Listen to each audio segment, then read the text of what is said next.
guys! Kamusta sa inyong lahat at welcome back dito sa ating channel. So on today's video guys, gagawa po ako ng Dalgona Milo. So ito po yung gagamitin natin ngayon.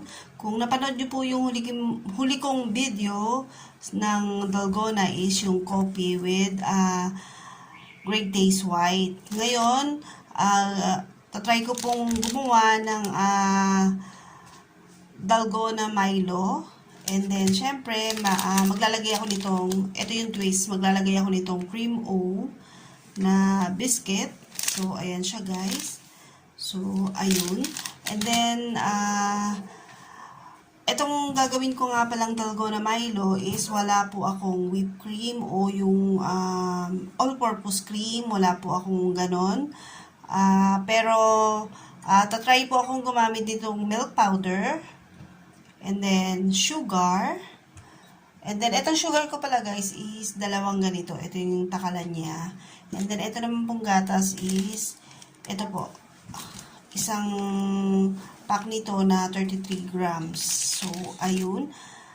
So, ayun guys, let's start. So, ilalagyan lang natin to ng tubig na mainit, itong ating gatas para mix natin siyang mabuti. So, ito siya guys. Yung pala, kailangan nyo rin pala ng tubig na mainit. So, meron ako naka-ready tubig na mainit. So, ito siya. And then, lagay lang tayo guys ng at least tatlo. Okay, let's see, tatlo. Itabi muna natin yung mga iba nating ingredients. So, ayan siya guys. And then, tunawin lang natin siya.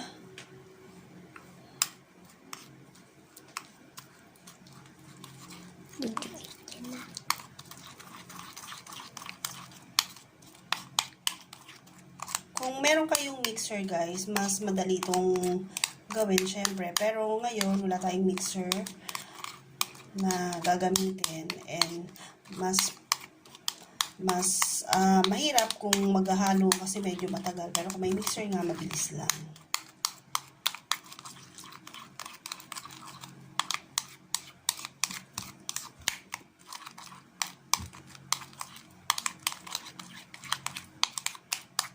Tapos, mag-a-add po ako ng asukal. So, ayan na po yung gatas natin, guys.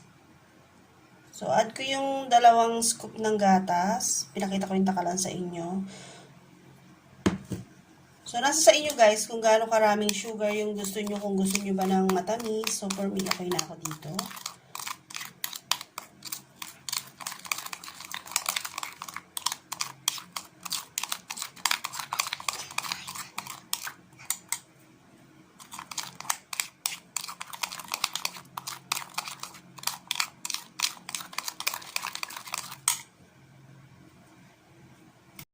So, ito na siya guys.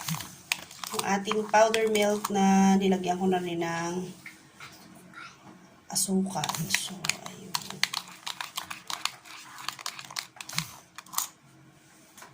So, ayan na siya guys. Lagay na natin yung ating Milo. So, ayun.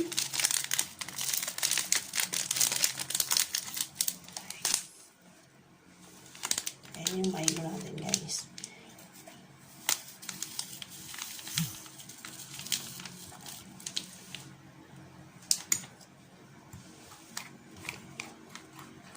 Ayan, mix-mix lang natin ulit ang ating Milo.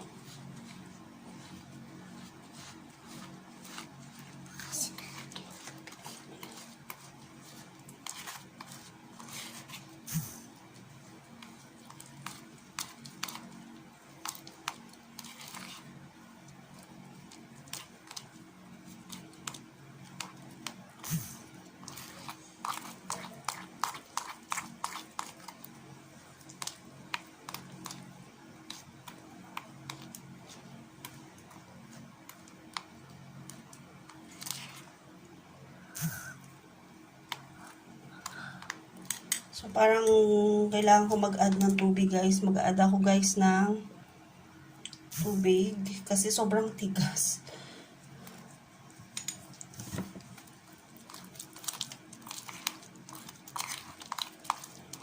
So, bali,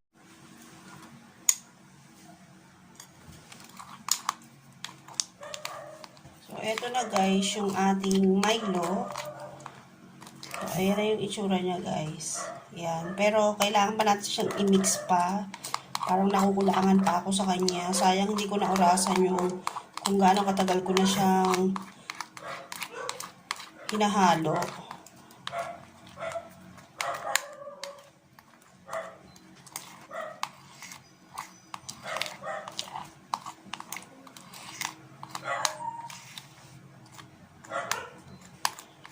Kung hindi natin to guys lalagyan ng powder, hindi kasi siya yung foamy yung dating ng texture niya.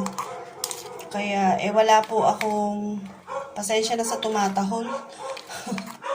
Wala po kasi akong all-purpose cream para yung maging foamy yung texture ng ating Dalgona Milo. Kaya naisip ko is gumamit na lang ng gatas. So hindi siya sing foamy pa rin kagaya nung pero I think mas better na siya ngayon kaysa dun sa Milo lang. Kasi na-try ko po yung Milo lang. Wala talaga. Hindi siya aalsa ng ganito. Ayan na siya guys.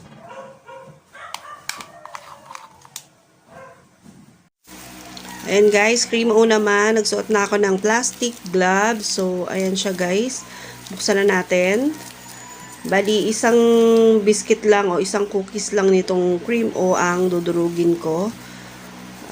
So, sa ganyan para ako na lang siya dudurugin. Pero kung guys, pwede niyo siyang durugin gamit ang tinidor kasi malambot lang po naman yung cookies niya. Kaya madali niyo lang siyang dudurugin. So, ako sa ganitong paraan ko siya naisip durugin para mas mabilis lang. So, ayan guys.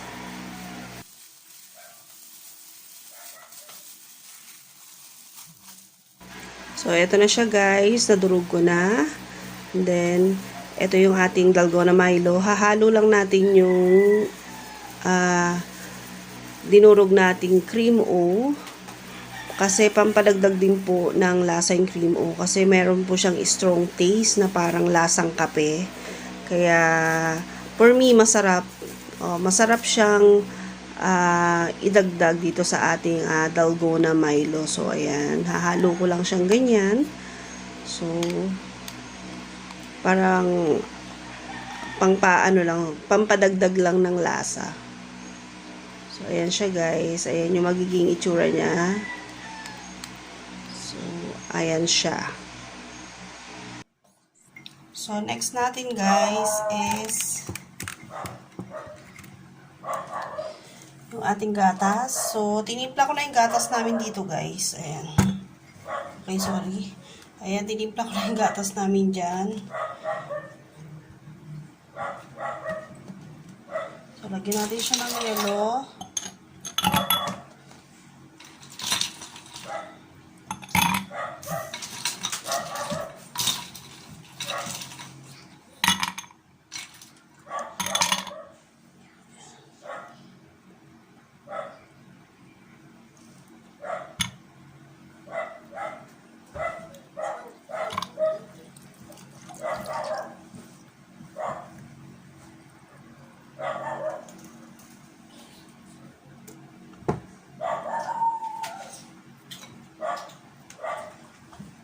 Tapos, ilagay na natin yung ating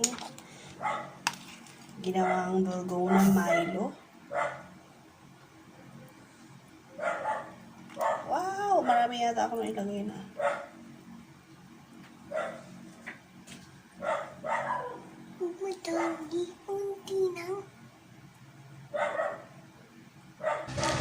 Ayan na siya guys. So, ayan. Next is, add lang natin yung cream o.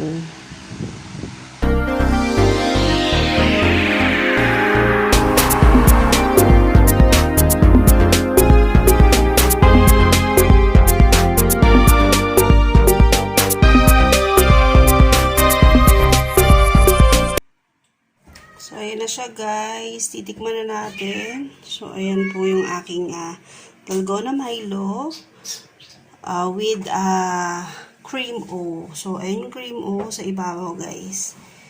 And then,